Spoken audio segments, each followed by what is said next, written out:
Rapide introduction à cette vidéo réalisée ce matin avec Karl Brochu. Donc je pense que si vous n'avez pas vu la cérémonie, vous en avez forcément entendu parler. À nouveau, ça ressemble à une messe noire, à une messe occulte.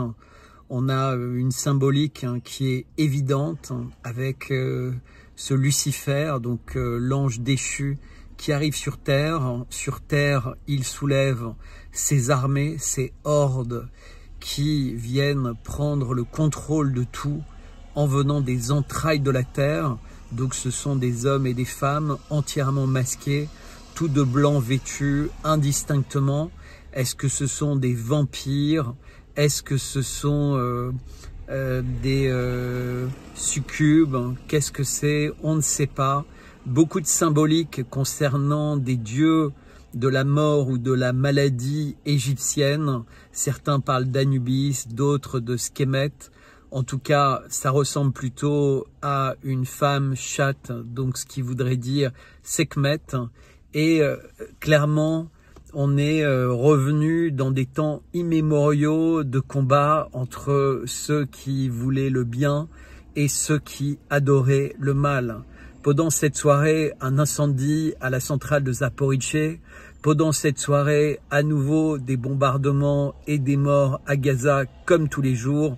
Je vous rappelle qu'il y a quelques jours, juste en une frappe sur un endroit, avec manifestement trois bombes américains, plus de 100 personnes sont mortes. Les corps complètement déchiquetés, des images abominables. Et comme d'habitude, le régime de Netanyahou a une bonne excuse. C'était un centre de commandement du Hamas. De toute façon, ils n'ont besoin de rien prouver et ils ne le feront pas pour autant. Et voilà, et que tout ça est faux parce qu'ils auraient utilisé des petites bombes, mais qu'ils vont faire une enquête pour savoir s'il n'y a pas eu d'erreur. Et c'est tout le temps comme ça. Donc de toute façon, le programme de ces Jeux Olympiques était clair. Il avait été annoncé dans l'affiche, il a été annoncé lors de la cérémonie d'ouverture, il a été montré au fur et à mesure des Jeux, il a été, encore une fois, ça a été enfoncé le clou dans la cérémonie de clôture. On voit bien de toute façon dans quelle direction tout cela va. Il n'y a eu aucune trêve olympique puisque des pays qui étaient présents pendant les Jeux Olympiques, comme les Ukrainiens ont fait à course avec plus de 30 000 hommes, une tentative de percée en territoire russe. Et tout ça a été préparé évidemment bien avant le début des Jeux Olympiques et a été mis en œuvre juste au moment où, depuis quelques jours, l'état-major ukrainien, Zelensky en tête, racontait un peu partout qu'ils étaient véritablement en train de chercher la paix, y compris vis-à-vis d'interlocuteurs chinois. Je rappelle, en parlant de paix, qu'il y a eu énormément d'assassinats ciblés d'Israël au cours des dernières semaines, mais qu'évidemment Israël fait ses exactions et ensuite il y a un service après-vente de toutes les diplomaties internationales, européennes, américaines pour dire « Oh non, mais surtout il faut pas réagir, il pourrait y avoir l'escalade et tout, ce serait pas véritablement une bonne idée ». Donc on voit tout ça, c'est un sketch, c'est un jeu de dupes qui tue à Gaza, un jeu de dupes qui tue en Russie, puisque des civils ont été assassinés évidemment pendant cette offensive. Il y a eu plus de 80 000 civils qui ont dû être déplacés à cause de ça. On voit bien que c'est une catastrophe humanitaire et humaine et ça ne va pas s'arrêter. Voilà, pour ceux qui me suivent, avec une bande d'amis, nous allons partir à partir de jeudi 15 août pour l'Assomption sur le chemin de Compostelle et on va marcher aussi longtemps que possible de façon régulière puisqu'on est un groupe d'une vingtaine de personnes au départ et on espère rencontrer beaucoup d'entre vous sur le chemin. Vous pouvez contacter en message privé, en regardant sur le bandeau les adresses ou en regardant la description de la vidéo. Vous pouvez évidemment continuer à me contacter au sujet du miel. Donc pour les expéditions, ce sera un peu plus difficile. Il faudra vraisemblablement attendre des pauses dans la marche, mais je me ferai déposer au fur et à mesure du trajet de quoi vous envoyer les colis ou éventuellement les faire envoyer. Donc ne vous inquiétez pas, tout se passera pour le mieux si jamais vous vouliez commander.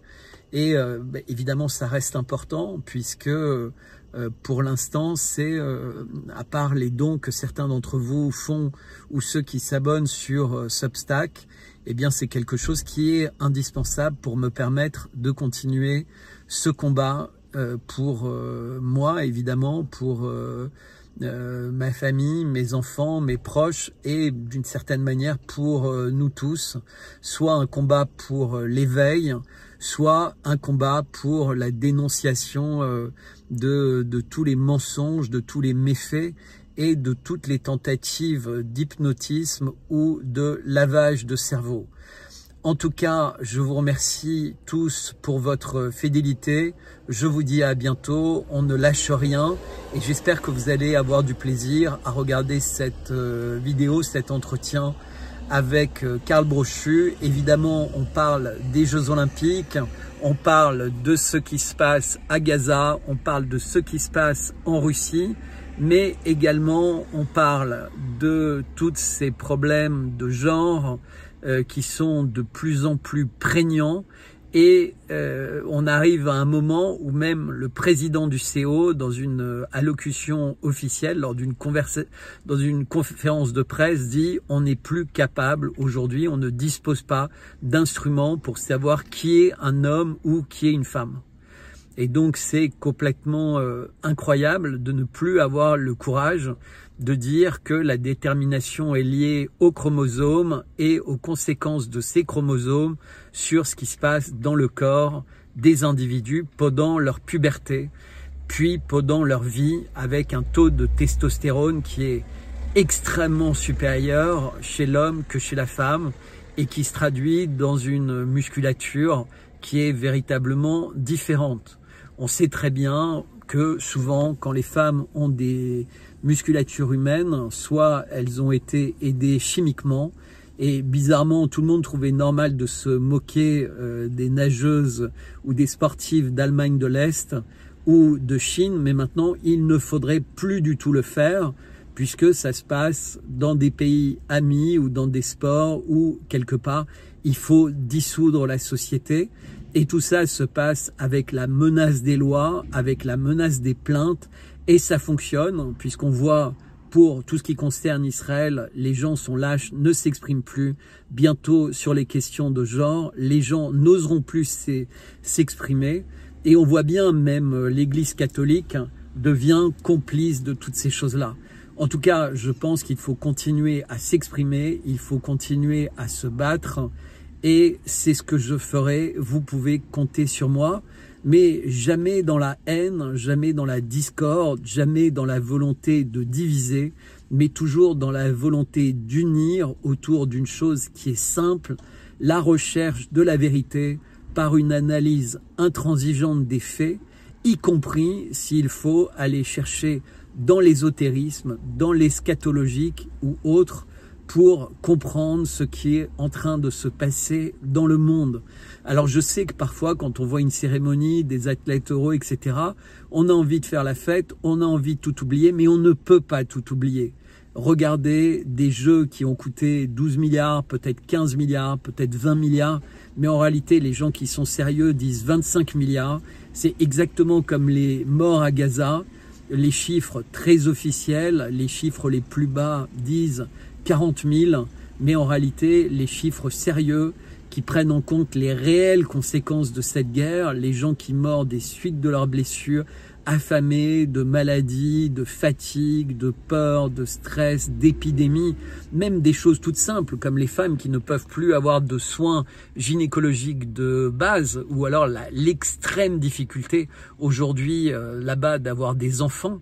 La natalité évidemment s'est écroulée, et une natalité dans un petit endroit comme Gaza qui s'écroule pendant plus d'1 an, vous n'imaginez pas les conséquences sur la population, la perte d'espérance pour la Palestine.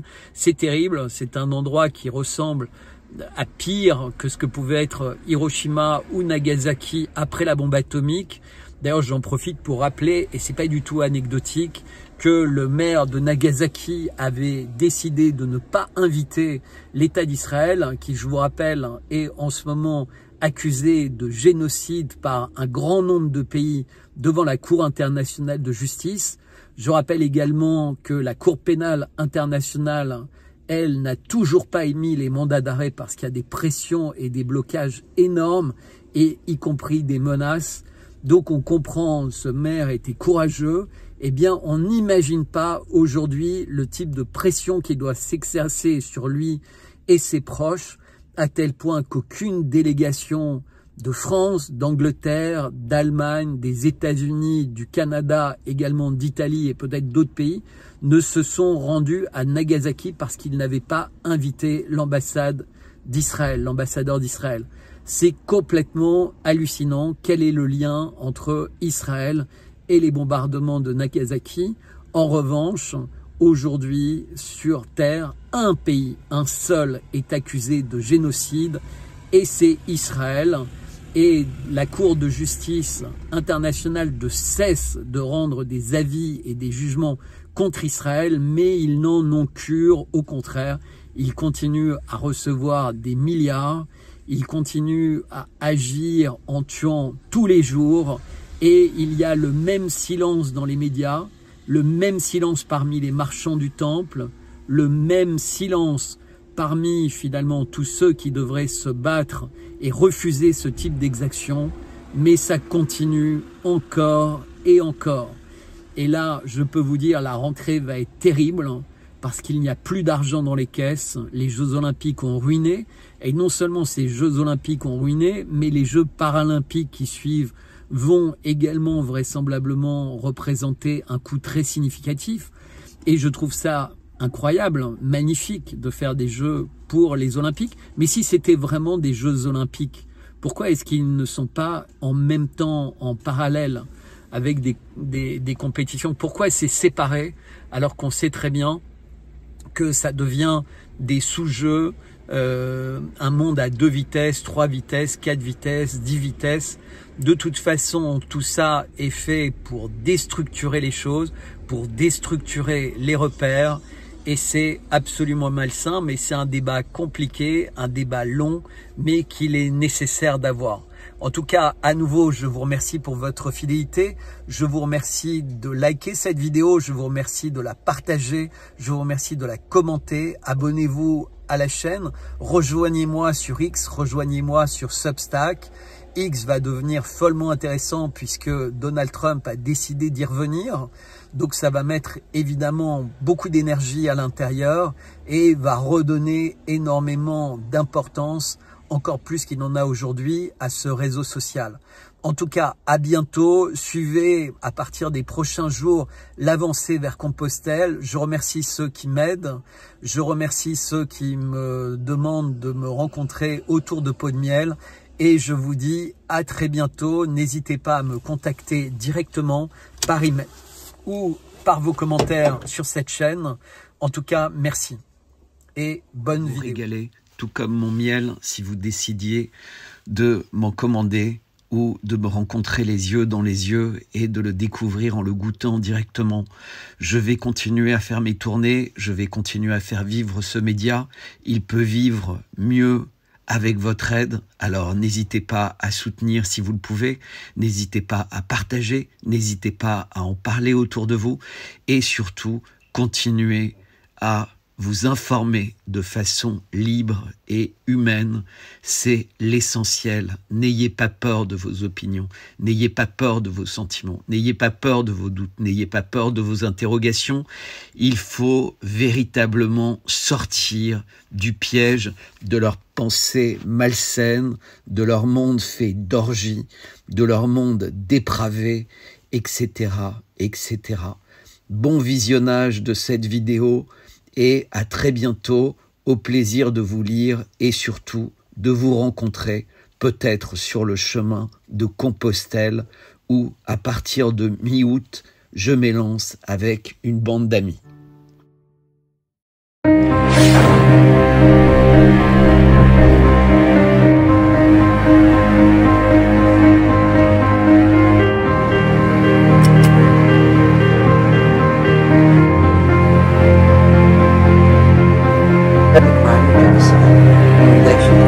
Gerät Gaza.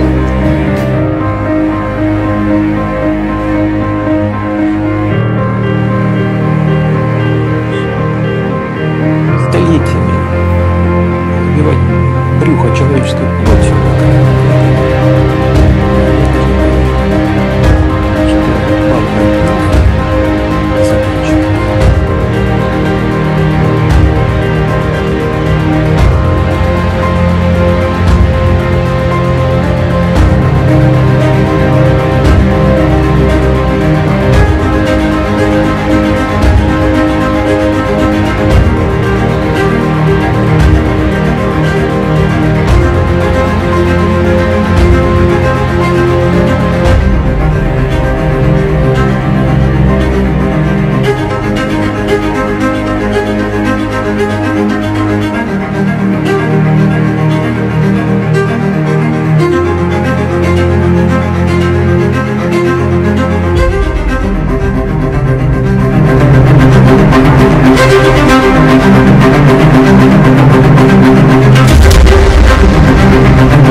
Faire pour que vous compreniez.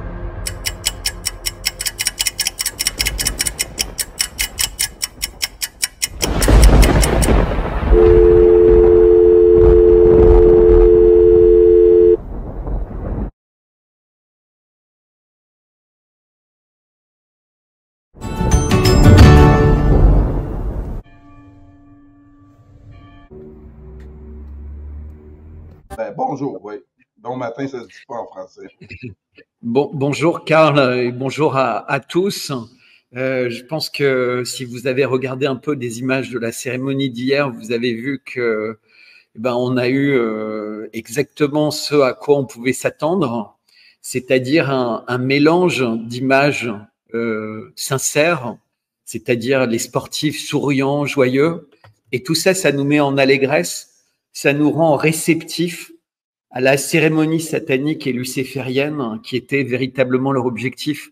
Donc, en fait, ils nous désarment, c'est-à-dire qu'on enlève notre armure, on se dit mais non, on s'est trompé, on les a regardés négativement, regardez comme les sportifs ont l'air heureux, regardez comme le public a l'air heureux, regardez tout ça. Mais dès le début, on se rend compte que c'est bizarre.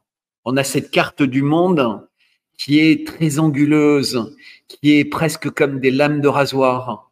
On sait qu'il va y avoir une scène avec un homme doré qui descendra du ciel, et cet homme doré, il ressemble un peu à l'idée de Lucifer.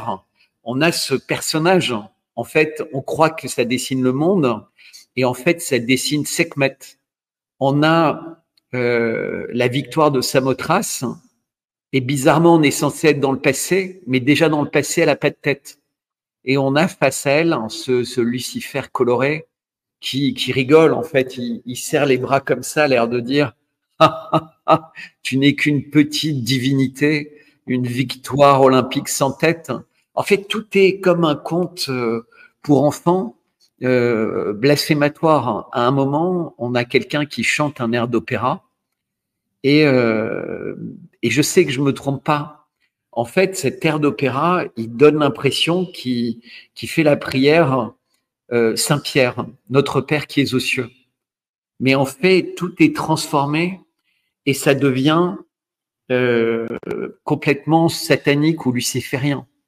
Tu vois cette image-là? Alors, c'est un peu désordonné, Mais c'est ce qu'on a tous vécu. Moi, j'ai reçu des centaines de messages pendant la nuit. Cette vidéo, tu vois, elle a fait cette image 107 000 vues. Mais j'ai des images qui ont déplacé le million de vues.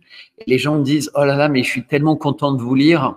J'avais l'impression d'être folle en regardant les images, ou fou. Tu vois, les gens, ils sentent intuitivement qu'on est en train de les empoisonner. Mais ils osent pas croire que c'est possible. Tu sais, c'est comme avec les injections. Les gens peuvent pas croire qu'on veut les empoisonner. Ils peuvent pas croire qu'ils sont sur le point d'empoisonner leurs enfants en regardant ça ensemble. Et pourtant, c'est exactement ce qui se passe.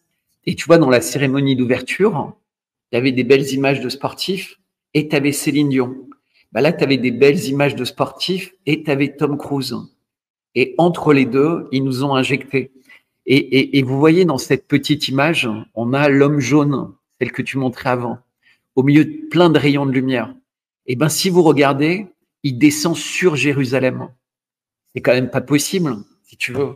Comment est-ce que ça peut être aussi cynique, entre guillemets? Comment est-ce qu'ils peuvent s'amuser autant de nous à faire ça? Et tout ça, ouais. Oui. Puis ta formation en histoire de l'art te permet d'interpréter ces images-là, qui fait que ce matin au Québec, on est très privilégié de t'avoir pour interpréter ce qu'on a voulu nous passer pendant cette cérémonie-là de fermeture. Alors, Pour les gens du Québec effectivement, qui ne connaissent pas, oui. alors il faut savoir deux choses importantes par rapport à la raison pour laquelle je peux m'exprimer sur ce sujet. D'une part, j'ai été pendant 4 ans membre du comité exécutif du Stade de France. Donc, j'étais un des directeurs généraux du stade. Et dans ce cadre-là, j'ai participé à la préparation de la Coupe du monde de football en Afrique du Sud. Donc déjà, j'ai une vraie connaissance de ce qu'est la préparation d'un événement mondial, d'un point de vue stade, d'un point de vue cérémonie, d'un point de vue sécurité, d'un point de vue logistique, d'un point de vue facilitation de la vie des athlètes, etc. Mais depuis cette période-là, j'ai ouvert des galeries d'art, même des foires, ce qui fait que depuis 13 ans, je suis sans cesse confronté à des artistes. Mais pas que des artistes du passé, ça a toujours été ma passion pendant ma vie, mais véritablement des artistes contemporains. Et donc, les codes, je les connais, les codes qu'on leur apprend dans les écoles d'art aujourd'hui, ce côté très conceptuel, c'est-à-dire le fait de faire des images. J'ai juste fermé une porte. Il n'y a pas de problème. Donc, les images qu'on vous montre, c'est sur la page de Bertrand Scholler sur X, l'ancien Twitter. Donc, ceux qui veulent aller le consulter, faites Bertrand Scholler sur X et vous allez pouvoir aussi lire ses analyses. Je vais juste vous montrer là avec les images. Bertrand vous offre là une analyse de chacune d'entre elles et ça nous permet là grâce, il est en train de l'expliquer là, à ses formations, à son expérience de travail. Bertrand est bien placé ce matin là pour interpréter ce qu'on a voulu nous servir pendant cette cérémonie. Continue, Bertrand. Alors, je vais dire quelque chose de vraiment qui est crucial par rapport à ces Jeux Olympiques. C'est peut-être le cœur du sujet. Donc, on a bien vu, hein, ce sont véritablement des cérémonies sataniques et blasphématoires pour l'ouverture, pour la fermeture. Mais pendant les Jeux Olympiques, il y a eu beaucoup de scandales. Il n'y a pas eu des scandales de dopage, mais il y a eu des scandales de genre qui ont impliqué Trump, Elon Musk, la Russie et des athlètes de différents pays, une athlète algérienne, une athlète taïwanaise, donc tu as une confusion avec la Chine. Donc c'était sur des problèmes de genre, puisque un camp disait mais est-ce que c'est pas une athlète qui est dangereuse pour les autres femmes qui font cette compétition ou pas? Et je parle des deux boxeuses. Mais de la même manière, dans les Jeux Olympiques, on avait déjà eu ça avec une coureuse sud-africaine qui avait quasiment 10 ou 20 mètres d'avance sur ses compétitrices. Elle battait tous les records du monde. Et on a découvert après qu'en fait, dans son adolescence, elle avait réalisé qu'elle était un homme, c'est-à-dire jeune, pour différentes raisons morphologiques. Ils ont cru que c'était une femme, et adolescente, elle n'avait pas de règles, etc. Donc, ils ont fait des recherches, et elle avait des chromosomes XY, et c'était un homme, et elle avait un très fort taux de chromosomes. Et tout en sachant ça, elle a décidé de se lancer dans une carrière de sportive féminine. Ce qui est un vrai désavantage, puisque la testostérone, qui est une caractéristique des chromosomes XY, est complètement interdite pour les sportifs, qu'ils soient hommes ou femmes, puisque ça permet d'accroître la puissance musculaire très rapidement et ça donne un avantage compétitif qui n'est pas normal. Et donc, il y a eu des longs procès qui continuent toujours après 20 ans entre cet athlète et sa fédération internationale. Mais toujours, la fédération olympique, elle a joué un rôle très ambigu sur ce sujet. J'ai écrit, tu sais, j'ai un Substack, j'ai écrit vraiment des lettres très complètes sur mon Substack. Donc, pour ceux qui connaissent Substack, eh ben, mon nom, c'est Bertrand55, mais peut-être on pourra mettre en commentaire le lien vers mon Substack. Il est sur mes tweets X. Et vraiment, j'ai passé beaucoup de temps pour essayer de sortir de cette grosse dispute chauvinistique, mais pour essayer, parce que en fait, les gens sont chauvins par rapport à leurs athlètes, et aussi ils sont pleins de compassion, parce qu'on imagine le désarroi de quelqu'un qui naît homme dans un corps de femme. C'est quelque chose de terrible.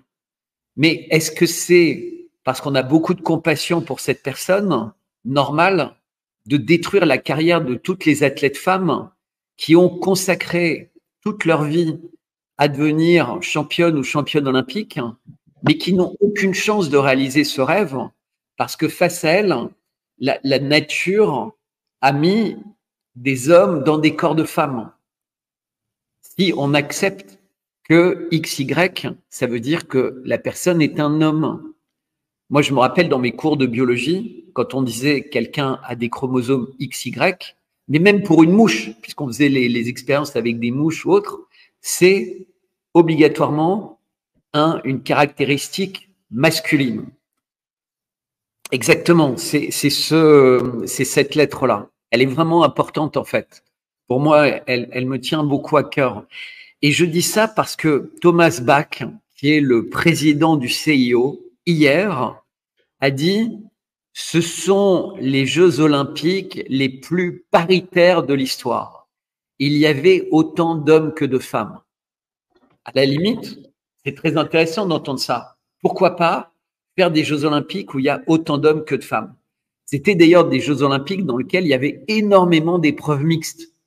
Il y avait des courses mixtes, que ce soit en natation, que ce soit en athlétisme. Et on sent bien cette mixité va se transformer en une fusion au fil du temps. On en a vraiment l'impression qu'ils ont envie de tout fusionner. Parce que le même Thomas Bach, 2 jours avant de dire c'était des jeux paritaires, asseyez-vous bien, il a dit on n'a aucun moyen de différencier de façon sûre qui est un homme et qui est une femme. Vous imaginez un ex-champion olympique d'escrime, donc un athlète olympique, qui dit on ne peut pas savoir si c'est un homme ou une femme, de façon précise, puisqu'il était interrogé pour savoir ce que le CIO avait à dire de certains athlètes. Et il disait, on n'a rien à dire, on est dans un flou, et comme d'un point de vue administratif, et depuis sa naissance, la personne a toujours vécu comme une femme, eh ben, il n'y a aucun problème. Sauf que ce qu'on a découvert, et je répète, c'est vraiment important, on a découvert pour l'athlète Casper Semenya que, en fait, elle savait depuis son adolescence que contrairement à ce qu'ils avaient cru à la naissance, donc pendant sa puberté, qu'elle était bien un homme. Et donc, ça veut dire qu'à partir de ce moment-là, le mensonge a commencé. Mais c'était un mensonge moralement acceptable, puisque le message, c'était finalement la nature m'a trompé, nous a tous trompés. Je suis né comme ça et je suis né pour gagner. Et donc, je vais gagner. Et d'ailleurs, dans cette lettre, j'ai mis, mais aussi sur mes posts X, tu dois pouvoir trouver, il y a une petite publicité d'1 minute de Nike. Puisqu'évidemment, Nike est toujours le sponsor des sportifs qui font scandale. Nike avait été le sponsor du sportif américain, de football américain, qui avait, vas-y, descend, du sportif de football américain, non, ça doit être au-dessus. C'est avant.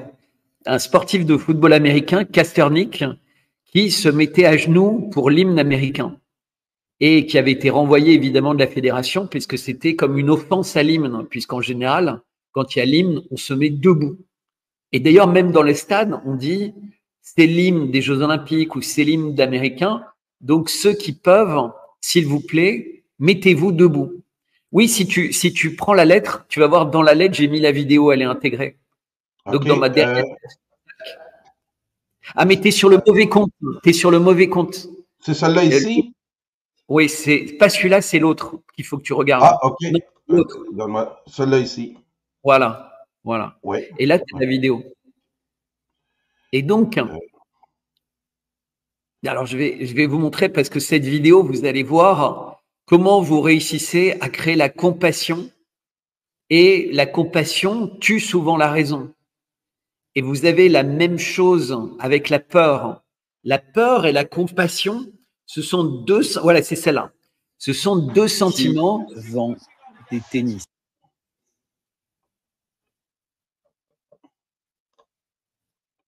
Voilà. Oui. Là, si tu mets avec le son. OK, je vais mettre le son. Je voulais pas. Je vais mettre le son. Est-ce en raison de ces... Reviens tout au début. Nike est une boîte qui vend des tennis, entre autres. Elle utilise sans cesse des athlètes exceptionnels. Mais depuis quelque temps, Nike se plonge complètement dans la politique et dans la controverse.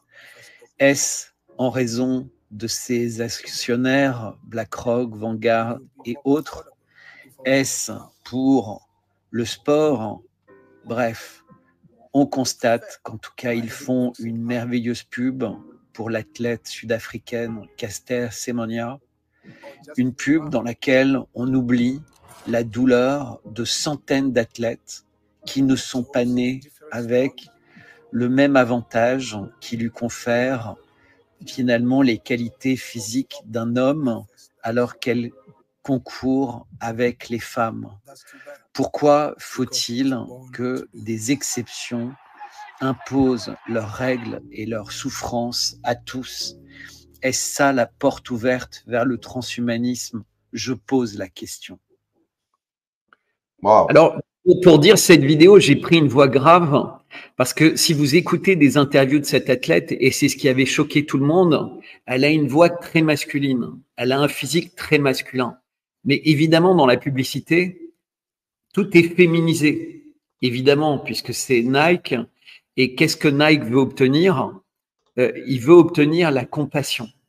Alors que si vous allez faire des recherches sur Internet, vous allez voir plein d'interviews d'athlètes de cette époque, y compris Radcliffe, qui était la championne olympique anglaise, qui en pleure, qui dit « Mais qu'est-ce qu'on peut faire? Comment est-ce qu'on peut concourir face à une athlète qui a toutes les caractéristiques d'un homme, qui a la force d'un homme, qui a la puissance d'un homme, qui a véritablement toutes les caractéristiques d'un homme. » Et en fait, il faut bien comprendre que si on crée des exceptions sous prétexte que c'est la biologie, en fait, on tue le sport. On a bien vu. Et je vais vraiment donner cet exemple, il est important. Je vais donner 2 exemples. Vous avez, historiquement, on a accepté la PMA, c'est-à-dire la possibilité qu'avec le sperme et les ovules d'une femme, il y ait quelqu'un qui porte éventuellement l'enfant. Alors, ça s'appelle d'ailleurs la gestation pour autrui, pardon, la GPA. Alors qu'avant, il y avait plein de choses qui étaient faites pour permettre à des personnes qui ne pouvaient pas avoir d'enfants, pour différentes raisons, de trouver une solution. Eh bien, maintenant, la GPA est en train de devenir la norme. Et partout dans le monde, on a des couples gays, hommes, qui vont acheter un enfant quelque part, souvent en Ukraine. Et donc, on a une marchandisation du vivant. On a une marchandisation des enfants. On va avoir bientôt une marchandisation des corps légale. Historiquement, elle n'était pas légale, mais il y avait des fermes à organes. Elle va devenir légale. Et donc, on voit bien qu'à chaque fois qu'on ouvre une porte comme ça, en réalité, on ouvre toutes les portes parce que ça ne s'arrête pas. On fait le contrat de mariage qui n'est pas un vrai mariage, donc c'était le Pacs, puis on fait le mariage pour tous, puis on fait les enfants pour tous, puis on fait le commerce des enfants, puis. Et ça va être pareil dans le sport. C'est-à-dire qu'à partir du moment où l'exception devient une nouvelle règle, il n'y a plus de règle. C'est-à-dire que si vous dites, eh ben oui, elle a un taux de testostérone qui est délirant, mais elle y est pour rien. Donc, c'est un avantage que la nature lui a donné. Tant mieux pour elle. Eh ben, on est exactement dans les X-Men. Vous savez, cette série de Marvel, X-Men, où il y a des gens qui sont des mutants. Et on a un conflit. Et il y a des mutants qui disent, on en a marre des terriens. Il faut qu'on se débarrasse de tous les terriens. Ça, c'est les mauvais mutants. Et il y a les gentils mutants qui disent, on doit juste utiliser nos talents pour faire le bien, mais on doit être en marge de l'humanité. Eh bien, est-ce que ceux qui veulent concourir avec les femmes sont des mauvais mutants, puisqu'ils veulent détruire, entre guillemets, le sport féminin? Demandez aux athlètes universitaires de natation américaine ce qu'elles pensent d'avoir vu des nageurs devenus femmes, mais qui ont été hommes toute leur vie, battre tous les records et gagner toutes les médailles. Et c'est la même chose en cyclisme, et c'est la même chose en athlétisme, et c'est peut-être la même chose en basket, et c'est la même chose partout. Parce qu'en fait, la porte a été complètement ouverte. Et véritablement, regardez les films Marvel pour comprendre. La nature, malheureusement, pour différentes raisons, elle crée des gens qui ont des mutations différentes. Ces personnes sont des victimes, mais elles sont utilisées de leur plein gré, puisque parfois, comme on a vu avec Esther Semanya, elle sait qu'elle a toutes les caractéristiques d'un homme, mais pendant très longtemps, parce qu'elle est très bien coachée, parce qu'il y a beaucoup de gens qui sont intéressés par ça, elle va dire l'inverse. Et une fois que les décisions sont tranchées, et donc elle ne peut plus concourir avec les femmes, ou alors elle doit prendre un traitement pour baisser son taux de testostérone, et là, en fait, elle conteste pas ses caractéristiques physiologiques, mais elle conteste d'avoir à prendre un traitement pour ne pas désavantager les autres.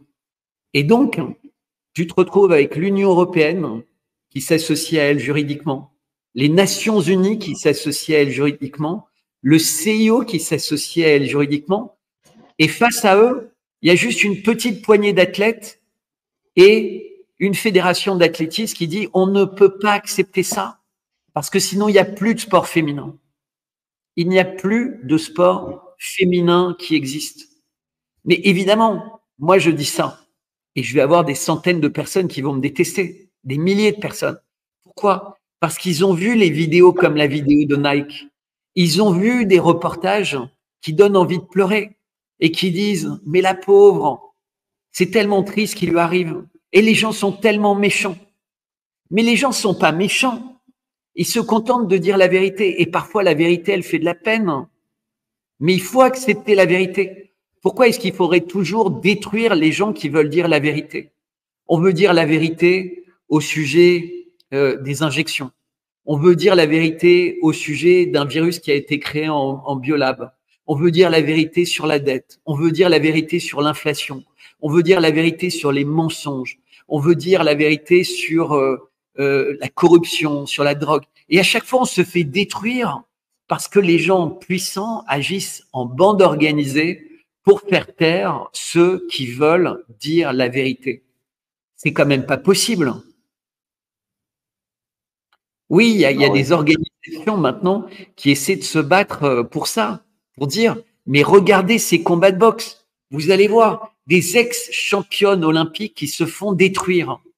Et donc, il y a des gens qui disent, oui, mais il y a quelques années, elles perdaient des matchs. Et c'est vrai. Sauf que c'est des pépites pour les gens qui veulent cet agenda où on détruit la différence entre les hommes et les femmes. Ces personnes qui sont génétiquement différentes sont des pépites. Et donc, ils vont avoir plein de coachs, des coachs préparateurs physiques.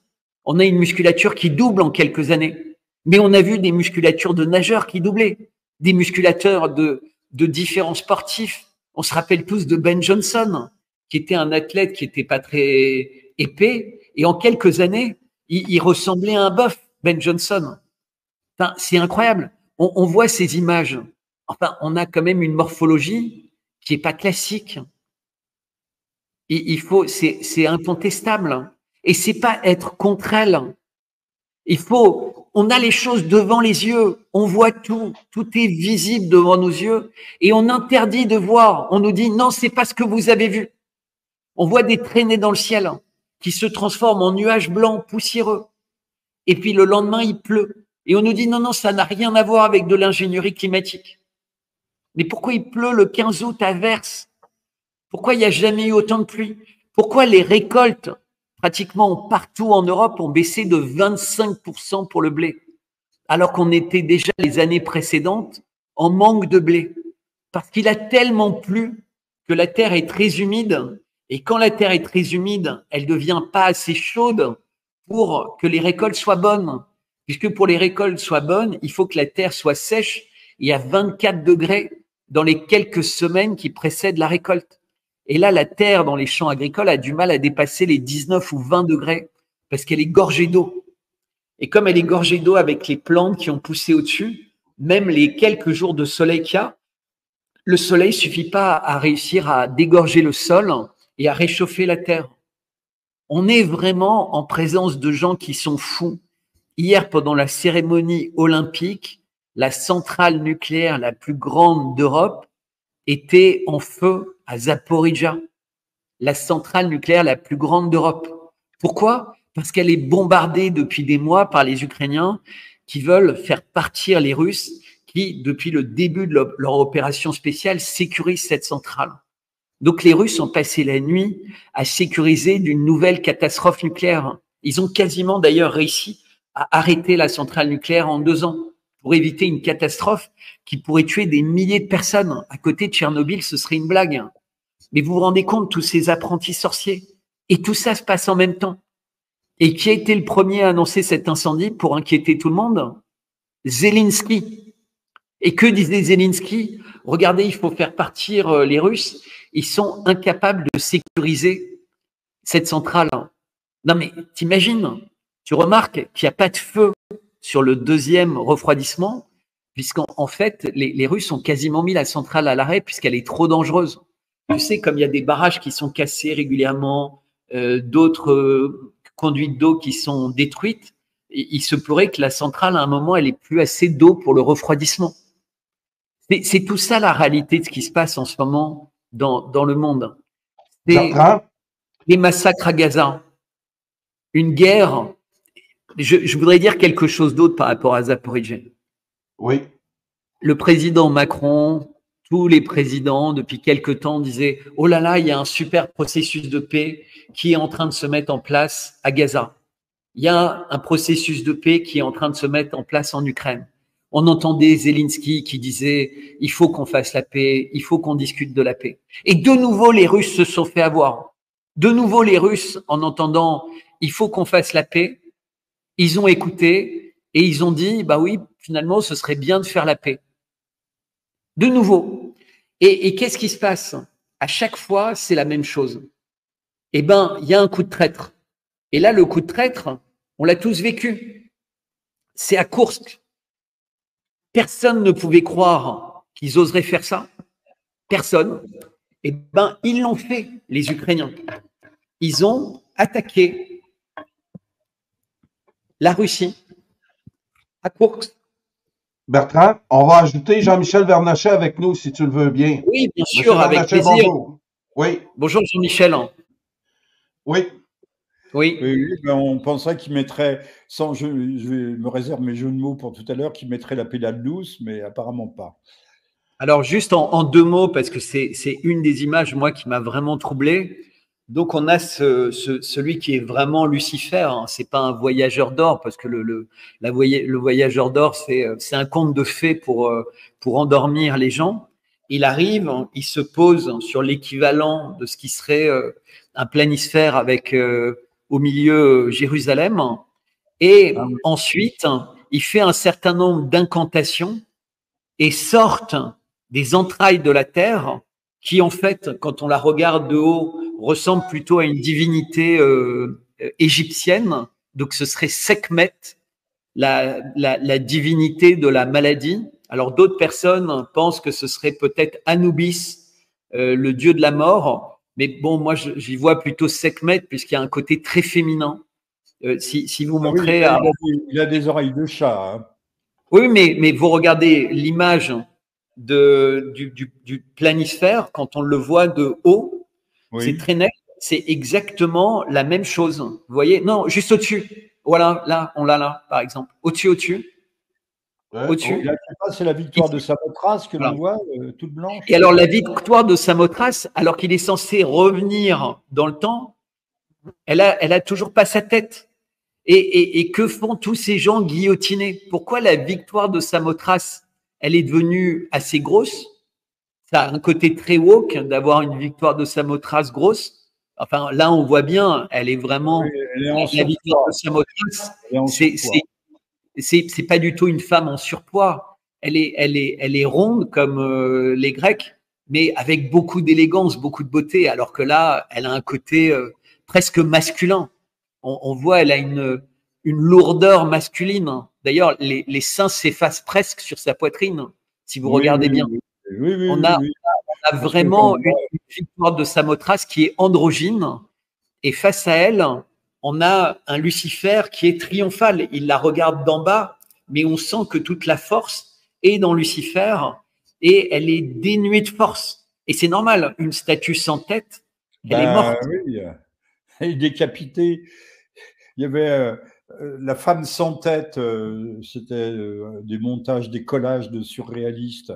On est dans l'univers de la femme sans tête, oui. Et vraiment, et qui est très Elle est, androgyne. elle est androgyne. Regardez à quel point la victoire de Samothrace a été rendue androgyne. Oui, oui, oui, oui, oui. Bon, Karl, je n'ai qu'une petite demi-heure à vous accorder. Hein. exactement. Puis on allait parler de course avec Bertrand. On va faire le tour, là. Effectivement, moi aussi, il me reste 30 minutes. Bertrand, peut-être nous aborder ça et d'écouter ensuite Monsieur Vernochet sur ce qui se passe à Kursk en ce moment. J'ai une excellente émission hier avec Erwan Castel qui a fait le tour de la question. Mais allez-y, je vous écoute les deux. Alors, tu as eu une excellente émission, effectivement, avec Erwan. Erwan nous disait deux choses. C'est que, bon, d'une part, c'est une très grosse opération Kursk. Et c'est une opération dont les Russes n'ont pas encore réussi à se défaire. Presque au contraire, puisqu'il y a tellement de monde dans la région que le temps de faire venir des troupes, du matériel, il y a toujours des incursions qui sont possibles. Donc, ils ont dû faire partir presque 80 000 personnes de la région. Donc, ils sont allés jusqu'à Moscou. Donc, ils se sont déplacés à 300 mètres. Comme le disait Erwan, il y a des nouvelles lignes de défense à l'intérieur du territoire russe qui sont mises en œuvre par les Russes. Donc, vous imaginez ce que ça veut dire? De dire que la Russie considère que pour un temps, elle peut avoir perdu une partie de son territoire, qui est vraiment une ligne rouge. Non, mais c'est peu, c'est tout petit. Mais le bénéfice, Bertrand, le bénéfice, c'est un bénéfice spectaculaire. Un bénéfice oui, mais ça compte. Mais ça compte. C'est pas que ça compte, il n'y a que ça qui compte et c'est important parce qu'il est bien clair que l'incursion qui est une grosse incursion dans la région ou l'oblast de Koursk, ne peut pas durer éternellement. Mais il y a différents points qu'il faut bien soulever, à savoir que des armes données par l'Italie auraient été utilisées, alors que la condition sine qua non d'usage des armes occidentales, c'est de ne pas être utilisées sur le territoire russe. Donc, les Ukrainiens ont fait entrer l'Italie dans une situation, un état de co-belligérance. Ça c'est assez grave. Et puis, il y aurait eu beaucoup de mercenaires et peut-être même de soldats d'actifs polonais ou français sur le terrain. Ça, c'est ce que déclarent pour l'instant les Russes. On n'a pas de preuves. Peut-être pas, mais des mercenaires sans doute, ou des gens qui ont quitté l'uniforme, qui ont été mis en mobilité ou en congé sans solde pour pouvoir être recrutés par les Ukrainiens. Il y a toujours des têtes brûlées, des aventuriers, et puis c'est pas ça, c'est que c'est une opération qui n'a pu être menée qu'avec le concours des satellites et de l'intelligence artificielle qui est mise à disposition par les États-Unis. Donc c'est quand même un revers. Il faut dire que c'est un revers pour les Russes qui ils sont entrés dans une sorte de ventre mouille avec des gardes frontières qui étaient des appelés, des conscrits donc, et ils ne pensaient pas que les choses pourraient aller se passer de cette façon-là. Et je note quand même que la Russie, qu'elle soit officielle ou officieuse, dit officieuse, mais maintenant le groupe Wagner est devenu un groupe d'État, vient de subir un très très spectaculaire revers au Mali. Fin juillet, le groupe Wagner a perdu 80 hommes qui ont été attirés dans une sorte de guet-apens par les Touaregs, mais sans doute aussi par le renseignement français. Donc la France ne se bat pas seulement en Ukraine, elle se bat également au Mali. Hein, et les revers russes ne sont pas des revers qui sont appelés à durer, ce sont des pertes qui s'épongent d'un côté comme de l'autre, que ce soit à Koursk ou au Mali, mais médiatiquement, dans la guerre de l'information, ce sont des points qui sont marqués par les ennemis de la Russie et surtout les ennemis de la paix. Messieurs, j'ai une question à vous poser. C'est Jean-Claude Pomerleau qui m'en parle régulièrement ces derniers jours. Les règles d'engagement, les armes n'étaient pas supposées de servir à attaquer le territoire russe comme tel. Quelle sera l'attitude des Russes à la suite de ces événements? Bertrand, tout d'abord. Écoute, le problème des Russes, c'est qu'ils savent que tous ces événements ne visent qu'à une chose, c'est les provoquer et les faire rentrer véritablement dans une guerre dont ils seront, entre guillemets, accusés. Donc on a bien vu comment la machine médiatique, alors que les Russes avaient 1000 raisons de rentrer en Ukraine pour lancer leur opération spéciale, la machine médiatique réussit à faire croire à beaucoup de gens que les Russes sont les agresseurs. Et donc, les Russes sont vraiment un peu pris au piège. Et ça marche.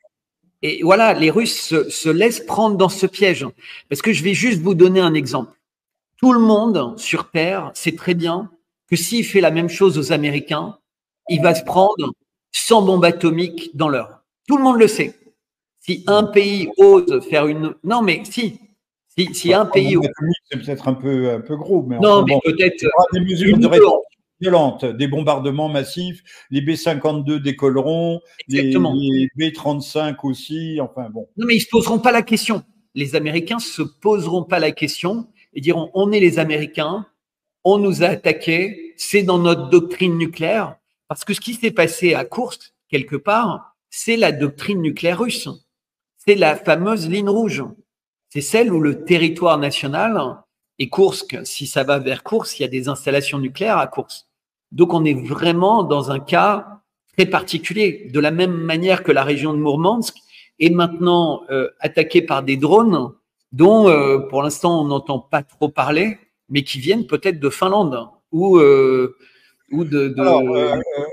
Alors, on a à Koursk et dans le conflit ukrainien, russo-ukrainien, en fait, un cas de figure qui est assez semblable à celui de la situation à Gaza. Gaza, il y a des provocations, en espérant étendre le conflit et faire s'engager plus avant. Alors, pour l'Ukraine, c'est un engagement, ça serait un engagement direct de l'OTAN, Bertrand, et pour on voyait ta main, hein. Et pour le Gaza, c'est l'engagement américain contre l'Iran.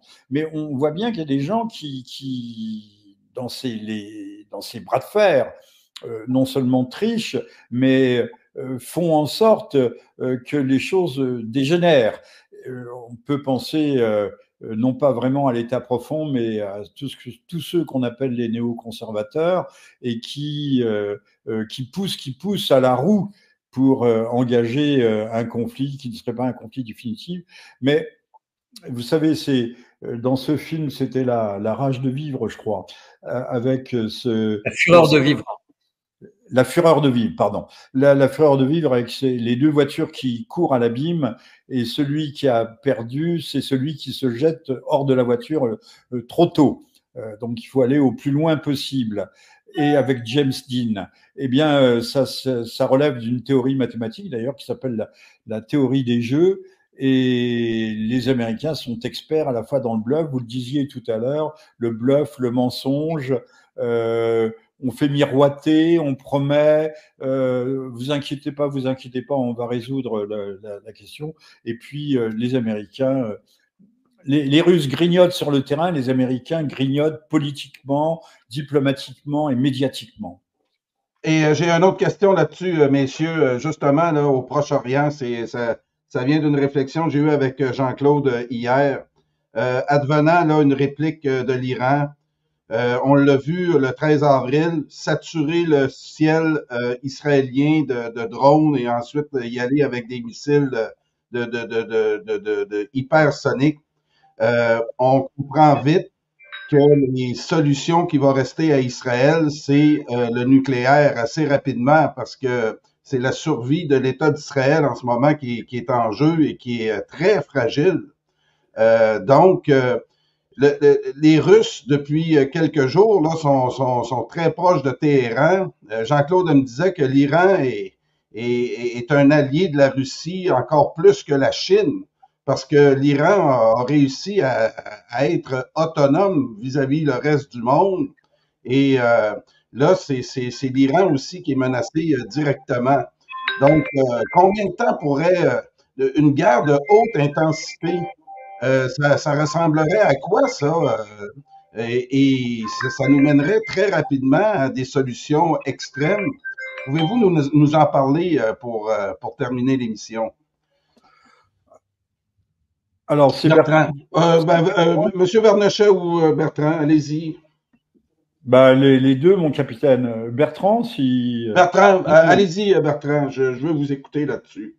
Alors, déjà, au cours des dernières semaines et surtout des derniers mois, à la fois la Chine et la Russie ont essayé d'intervenir diplomatiquement sur le conflit à Gaza, puisque le nœud primaire du problème en ce moment, c'est ce qu'on peut appeler le génocide de Gaza. Et donc, qu'avaient fait les Chinois? Ils avaient obtenu que toutes les factions ennemies de Palestiniens, donc le Hamas, le Fatah, etc., signent un accord commun. Et donc, enfin, pour la première fois, ils allaient parler d'une même et unique voix, ce qui n'était pas arrivé. Alors, pourquoi c'était possible? Parce qu'aujourd'hui, même dans les territoires de Cisjordanie, tous les Palestiniens veulent le Hamas. Ils ont l'impression que le Hamas a pris la seule position viable pour un avenir pour les Palestiniens. Je t'interromps. Je rappelle, je te rends la parole tout de suite, que monsieur Abbas, président de l'autorité palestinienne, est à Moscou, ce qui veut dire qu'il y a vraiment un axe maintenant qui est Beyrouth, Gaza, Beyrouth, Damas, Téhéran, mais également Moscou.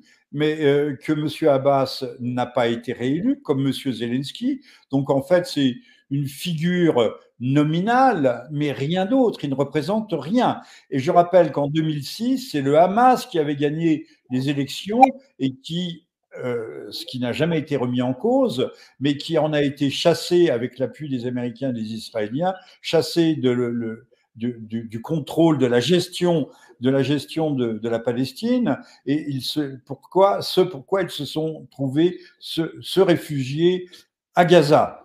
Donc, mais monsieur Abbas est une sorte de fantoche, mais c'est quand même un fantoche éminemment symbolique.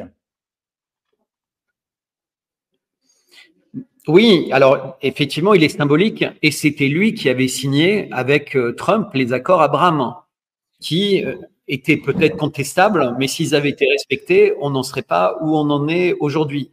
Et c'est par Netanyahou qu'ils n'ont pas été respectés. Et ce sera intéressant de faire véritablement le procès et l'enquête du 7 octobre, parce qu'il y a tellement d'informations qui sortent sur le 7 octobre qu'il faut être devenu aveugle, sourd et muet. Mais Bertrand, les masses sont sourdes et aveugles. On leur jette à la gueule des breloques pour les Jeux Olympiques. Ils sont contents, ils ne savent pas ce qui se passe à gauche et à droite. Personne ne comprend rien. Tout le monde est persuadé que Poutine est un ogre. Ouais. Vous et moi, Karl, nous le savons, mais qui le sait? À part une poignée d'individus un peu éveillés à travers le monde. Et donc les Russes et les Chinois étaient véritablement en train, diplomatiquement, avec les BRICS, et on savait, puisqu'avec l'accroissement des BRICS à l'Arabie Saoudite, aux Émirats Arabes Unis, à l'Éthiopie, on avait toute cette zone et qui était en train de devenir paix, entre guillemets. Et qu'est-ce qui s'est passé? Pendant la trêve olympique, Israël a fait plus d'assassinats ciblés qu'elle en avait jamais fait. Assassinat ciblé du numéro 2 du Hezbollah à Beyrouth, le chef de la branche militaire. Assassinat d'un des chefs des gardiens de la révolution à Damas, qui était le remplaçant de Soleimani, donc un personnage très important. Et le plus important qui a été assassiné, et ça s'est passé à Téhéran, qui est Ismaël Haniyeh, qui était le patron politique, et je dis bien politique, pas militaire, du Hamas, dont toute la famille avait déjà été tuée par des bombardements ciblés d'Israël, parce qu'on ne peut pas me dire qu'Israël a... Comme vous ne pouvez pas l'atteindre, on a tué toute sa famille, ou quasiment. Mais c'est horrible, hein. Mais dans quel pays on fait ça? Dans quel pays on tue? À quelle époque on fait ça? Oui, mais c'est le seul endroit. Toujours, puisque tu parlais des Jeux Olympiques, il y a eu une frappe il y a 2 jours, 100 morts dans une frappe sur une école. Mais quand il y a eu 2 morts à Kiev, alors là, c'est l'effroi absolu, 2 morts à Kiev, mais 100 morts dans une seule et unique frappe, et ce n'est pas la première fois, hein, sur une école à Gaza, ça passe comme une lettre à la poste. Mais parce que Israël immédiatement dit... Petit 1, il y avait des terroristes et un centre de commandement terroriste. Et petit 2, on va faire une enquête parce que les bombes qu'on est censé avoir utilisées n'auraient pas dû faire autant de dégâts. Alors que depuis, on sait, à cause des traces des bombes… Toujours des enquêtes, mais a posteriori. Hein. Exact, mais il n'y a jamais d'enquête. Puisque Netanyahou dit toujours, on ne va pas faire d'enquête pendant la guerre. Netanyahou dit toujours, on ne va pas faire d'enquête pendant la guerre. Mais continuons. Donc, il y avait une volonté diplomatique. Toutes les personnes qui pouvaient avoir un rôle diplomatique ou militaire, mais le militaire, c'est diplomatique, puisque pour prévenir une guerre, il faut la préparer. Donc, si on tue les chefs militaires importants qui pouvaient donner la crainte de faire une guerre, on se donne plus de moyens de la faire soi-même. C'est-à-dire, on sait bien, dans une armée, si on tue tous les généraux, le pays qui a perdu ses généraux, il a beaucoup plus de chances de perdre la guerre que celui qui a tué les généraux de l'autre.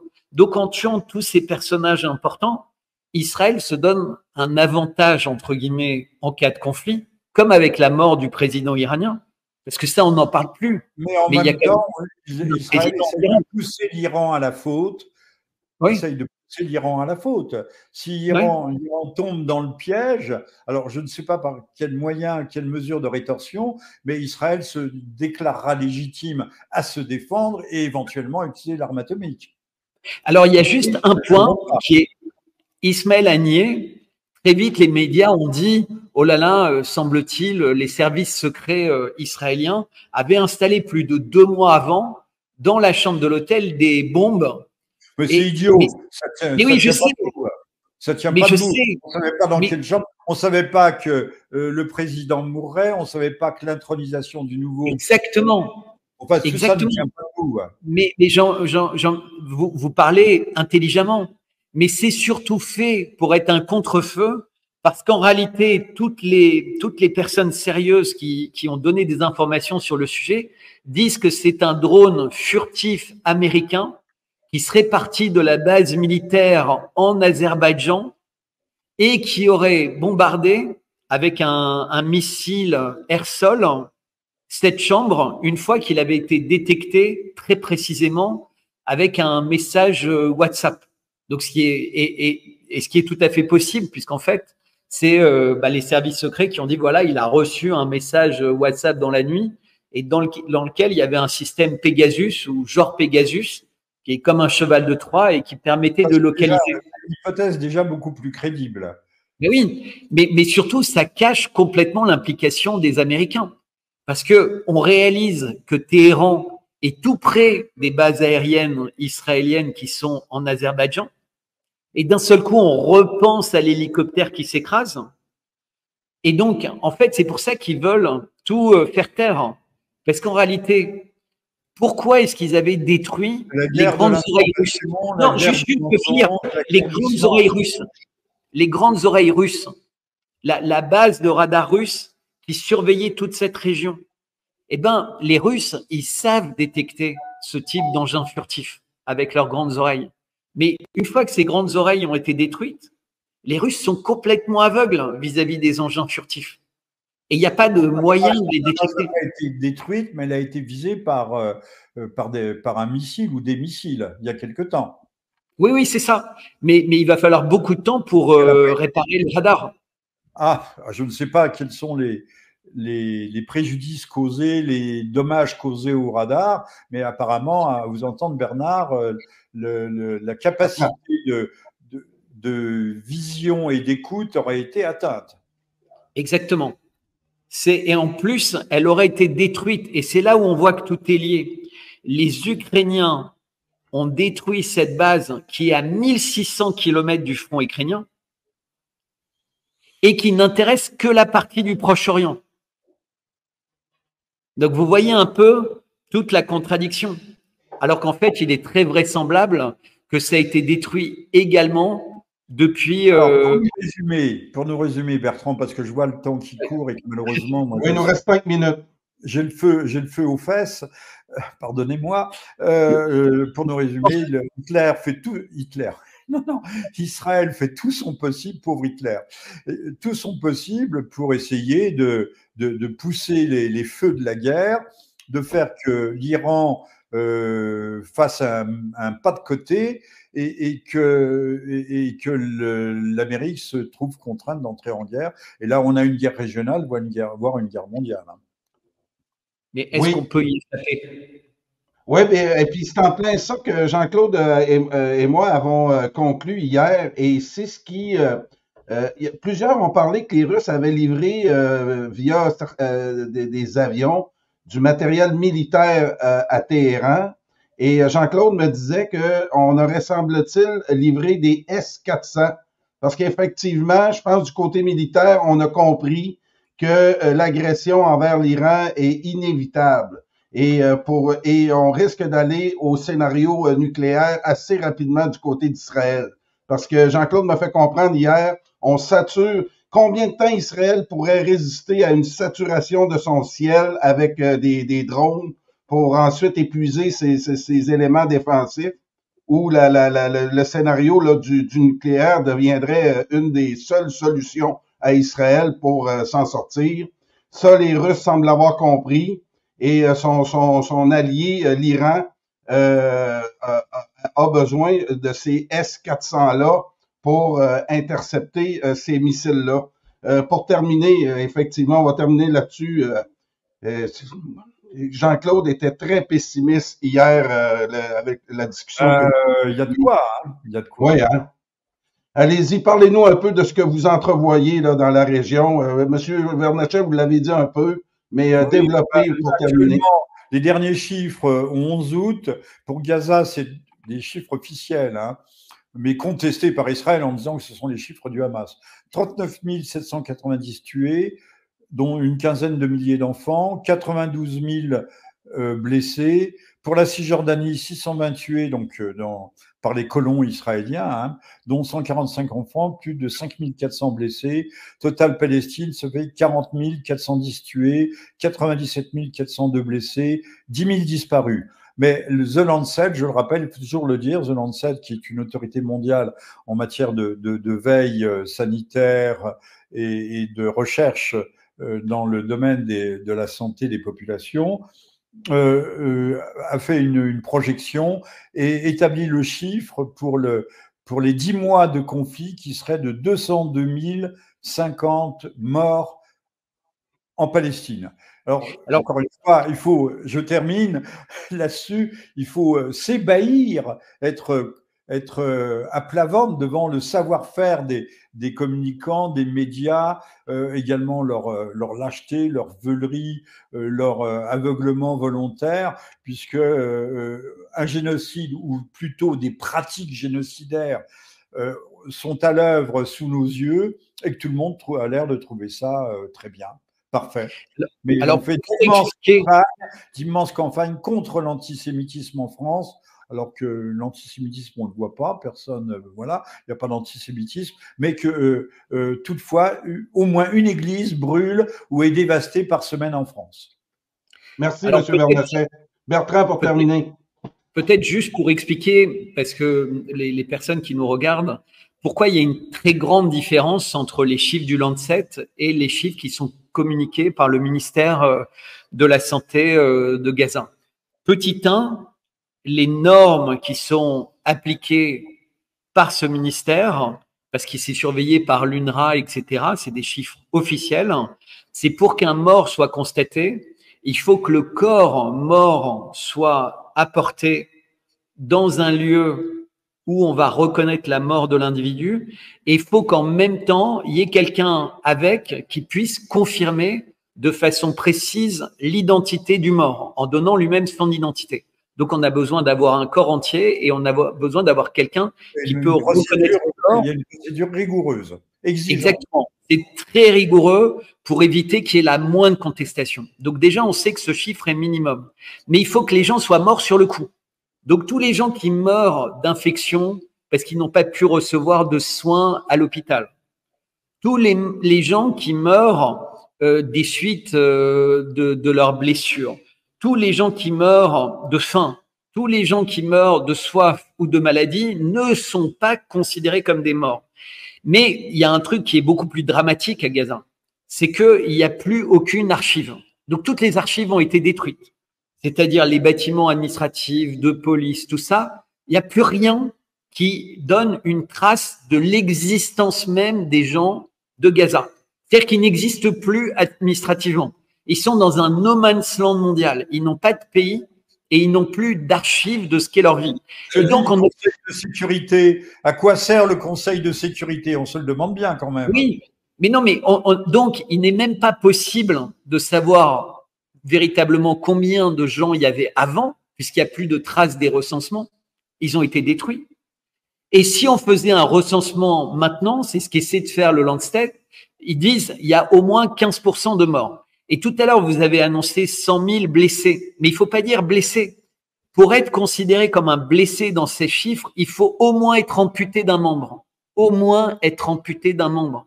Parce que sinon, des blessés, des gens qui ont des grosses cicatrices, des plaies ou autres, il y en a 1 million à Gaza. Ils sont tous blessés. Donc, c'est vraiment des estropiés amputés d'un membre ou de plusieurs membres, etc.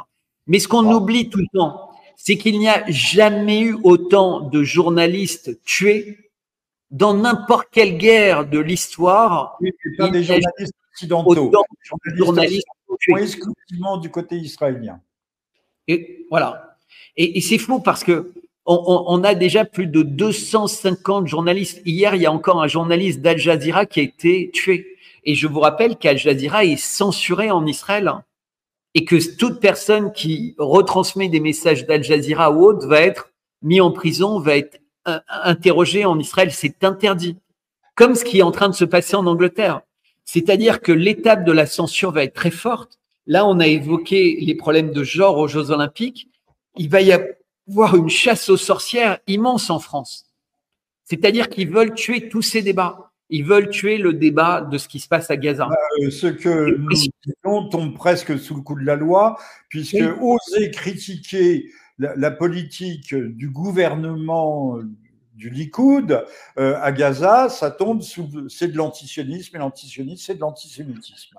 Ici, voilà. Au Québec, la loi 63, là, qui est en deuxième lecture, va censurer tout ce qui conteste le gouvernement. On surveille ça de près aussi au Québec et au Canada. L'Occident est en train de sombrer, de chavirer dans la tyrannie la plus noire.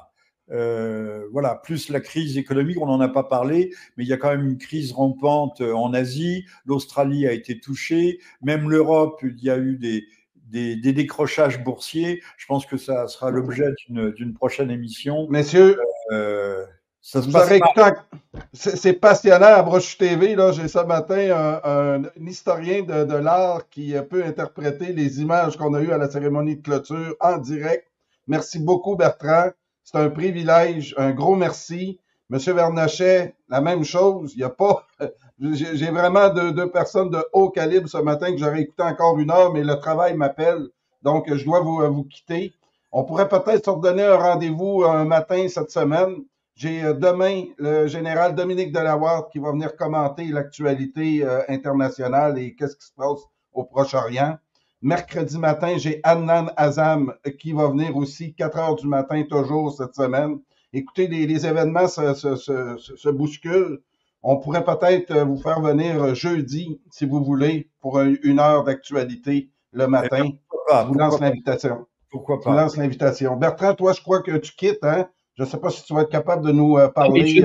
Jeudi à 10h, c'est possible. Mais, ah oui? Oui, je pourrais m'arranger. Tu me confirmeras un rendez-vous, tout le monde. Moi aussi, je suis attendu. Au revoir à toutes, à tous. Au revoir au Québec. Au revoir aux hommes et aux femmes de bonne volonté et à tous ceux qui sont des volontaires de la paix. Voilà. Voilà. Merci, M. Vernochet. Bertrand, un gros merci. Peut-être une petite info pub de ton miel. Et vas-y. Et de mon Substack. Il faut vraiment que les gens lisent mon dernier Substack.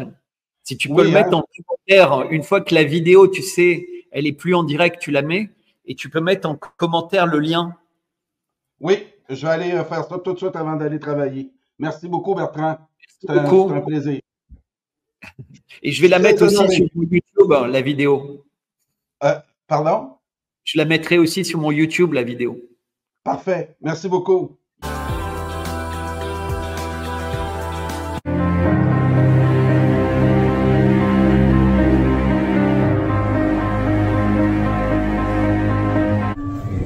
العدا سلام